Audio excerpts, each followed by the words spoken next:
When a single title is catapulted to become the face of gaming, all of the problems associated with gaming, hardcore or casual, come along with it. Is Fortnite causing addiction, breaking up marriages, and causing kids to be violent? Maybe, maybe not. Either way, here are some of the biggest Fortnite scandals so far. What was supposed to be the $8 million event of the summer, the Fortnite Summer Skirmish, fell flat, largely due to lag, confusing scoring, unexciting gameplay, and lousy camera work. But all that was made worse when the schedule conflicted with that of the final round of Keemstar's Fortnite Friday series. The controversial YouTuber had allegedly been in contact with Epic Games in order to coordinate around their events. So many fans felt it was a betrayal when Epic's usual schedule shifted to overtake his time slot for the YouTuber and streamer-fueled Fortnite Friday. He had changed times before, anticipating the Summer Skirmish to overlap with this tournament, but this latest switcheroo was apparently too much for Keemstar. I'm sorry, but this is the last, insult I'm gonna take from y'all. I'm doing Friday Fortnite this Friday. Why should it be a big deal if the official tournament steps on the toes of an unofficial one? Because for many fans, Friday Fortnite was actually the better tournament. During the Summer Skirmish, people were hiding, anxious for the chance at prize money. Friday Fortnite was all ambushes and kamikaze fighting, an ultimately more entertaining show to watch. Meanwhile, that wasn't the end to the drama. The first winner of the Summer Skirmish, who was awarded $130,000, wound up facing cheating accusations. A player named iDropsBodies won, but because of the strange formatting of the games, incomplete information, and the fact that he was a kind of irregularity in top-tier Fortnite leaderboards, his win was questioned. Shenanigans! Shenanigans! Shenanigans! What's all this? Officer Barbrady, I would like to reinstate my previous shenanigans. Best known for playing Destiny, iDropsBodies primarily plays Fortnite on PS4, while most high-level Fortnite players are PC diehards. The allegations against him revolved around the idea that he was using a mouse and keyboard, which would give him an advantage over other PS4 players. The player who no one recognized was suddenly winning hundreds of thousands of dollars for playing Fortnite, and when those who had their suspicions about him went to gather evidence from replays on iDropsBodies' Twitch channel, it had been suspended. After a Reddit thread accusing iDropsBodies of cheating topped out at 40.6 thousand upvotes, Epic released their own statement on the matter. After their investigation, they wagged their collective fingers at the community for trusting unofficial stat sites, clearing iDropsBodies' name. While he was found innocent, the community threw shade on Epic Games for their confusing scoring system that made them question iDropsBodies' win in the first place. It comes at no surprise that in a competitive game like Fortnite, where players of all skill sets are running from the storm, people create cheats. No one likes a cheater, and Epic Games is willing to sue in order to prevent and punish the offenders. And that's just what they did in October of 2017 when they filed lawsuits against two alleged cheaters, seeking damages of $150,000 per incident. Of course, suing your customers, even the cheating ones, is a bit of a gamble in terms of public image and goodwill among your fanbase. It gets much, much worse when one of them is a 14-year-old. 14 and a half. A YouTuber going by the name SkyOrbit, the 14-year-old Fortnite player in question, admitted to using cheats after being sued by Epic specifically because he published a how-to guide for cheating at Fortnite on YouTube. He places the blame on Epic, however, saying that cheats are freely available. They're everywhere. Fortnite cheats are everywhere. You can get them from any place, anytime, anywhere. What makes this whole situation even better? SkyOrbit's mother wrote an angry letter back to Epic, lambasting them for suing a child. Not sure who comes out looking worse here, Epic Games or the teenager who had to get a note from his mom.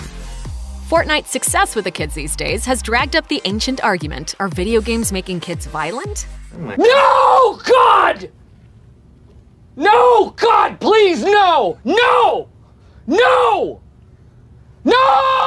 Since Fortnite has become one of the most recognizable names in gaming, concerned and perhaps out-of-touch parents have taken note of their kids' behavior after playing the Battle Royale mode. Parents have claimed that Fortnite has caused their kids to become aggressive, obsessed, and addicted to the point of getting hospitalized for refusing to leave the game, said Dr. Joanne Orlando on an Australian morning show. They're playing with each other, but killing each other. What sort of weapons are we talking about? Rifles, picks, any kind of violent kind of weapon. The focus of these daytime TV discussions have centered around the idea that Fortnite is a violent game, but their purported violence is about as tame as an episode of Looney Tunes.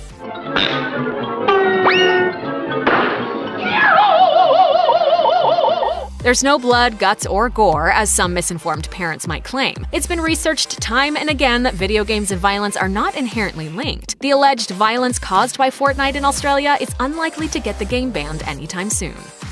Fortnite has also allegedly been tearing apart marriages. It's the game's addictive nature and quick action that's been cited as the source of hundreds of rifts in relationships. Losing a loved one to the hypnotizing grip of a screen has evidently been the final straw in 200 marriages, according to Divorce Online.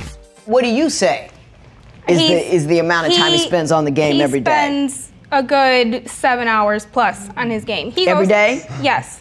It's unlikely that Fortnite is the lone reason behind these breakups, but that hasn't stopped some angry folks from trying to take action in the form of a Change.org petition to end Fortnite. Yeah, that'll probably fix their marriage. I had the best moves, so I won the prize. Oh, and you're dumped. Bye. Wrong! I have the best moves! It's not just parents, spouses, and Australia that are concerned with Fortnite allegedly drawing people in and never letting them go. There has evidently been an increase in player injury as a result of the game. Not just your usual players hanging out in their bedrooms, professional athletes are playing Fortnite with the same fervor as the average teenager, and this has coaches worried. Professional athletes have a lot of downtime between games. It's become popular to fill that time hanging out in hotel rooms and recovering with rounds of Fortnite, but coaches are seeing the practice as a drain on athletes' focus and a dangerous distraction from the hours that are meant for sleeping. Let's not forget, back in 2006, a pitcher for the Detroit Tigers was benched during the playoffs after he'd injured himself from playing too much Guitar Hero. So it's not too much of a stretch to imagine that similar injuries could crop up today from an overabundance of Fortnite sessions.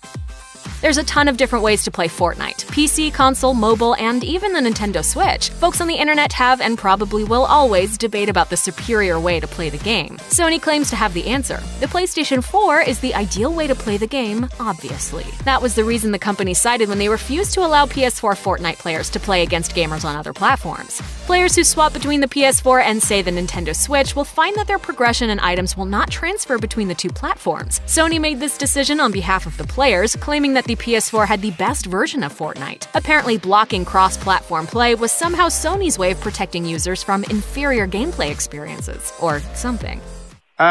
Thanks? Many people, however, have said that the truth behind the controversy is a lot less player-focused than what Sony publicly claimed. Tweeting at gamer extraordinaire Greg Miller, former head of Sony Online Entertainment John Smedley said, "When I was at Sony, the stated reason internally for this was money. They didn't like someone buying something on an Xbox and it being used on a PlayStation. Simple as that. Dumb reason, but there it is."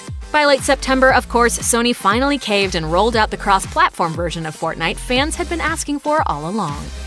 They say the devil is in the details, but Epic Games had hell to pay after the addition of an embarrassing and apparently unintended detail to the animations of Season 6. Players noticed that some emotes had some extra bounce to them if female character models were involved. Yes, Epic added boob jiggle physics to their otherwise PG-rated game. Below the neck, boobs. Above the waist, boobs. It's definitely them. What's certain is that their response and quick patch of the problem is strange. Shortly after the controversy broke out, Epic apologized, saying that the addition of some bonus physics was careless and accidental. But what's weird is that the time and effort spent creating the jiggle surely didn't happen accidentally. It's a subtle addition, but video game breasts definitely don't animate themselves. It is more likely that the developer didn't expect the whole of the world to take notice. While the jiggle at hand is definitely tame considering the kind of gravity-defying antics other games' female character models get up to, the internet was in a general uproar about the jiggly jubilation emote. Fortnite is populated by all kinds of players, so this move maybe didn't have all of the game's player base in mind.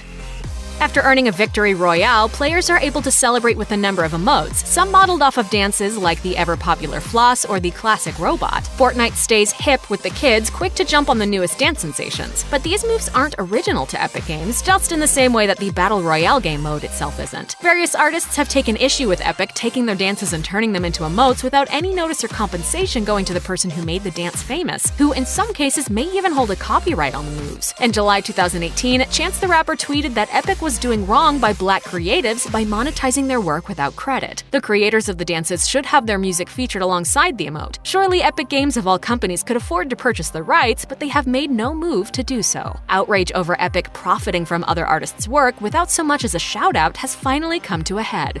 Rapper 2 Milli filed a lawsuit against Epic Games for stealing and profiting off of his dance Milli Rock, which Epic renamed Swipe It, and the legal action hasn't stopped there. Even though The Fresh Prince of Bel-Air seems like a blast from the past now, it really wasn't all that long ago that Carlton was breaking out his signature moves. Despite this, Fortnite lifted his dance from everyone's favorite 90s show and made an emote of the arm-swinging jazzy Carlton dance. Fortnite has dubbed the emote Fresh as a callback to the original show that actor Alfonso Ribeiro first cut a rug in. He has since summoned up Fresh Prince nostalgia by by breaking into the Carlton during his stint on Dancing with the Stars and other guest appearances. The dance belongs to him. The two are practically synonymous. Thus, Ribeiro is also suing Epic Games. Even Backpack Kid, the teenager who popularized flossing, has gotten in on the legal action, having filed a suit of his own. Will Epic come out with a victory royale, or is this just the beginning of the biggest Fortnite fail we've seen to date?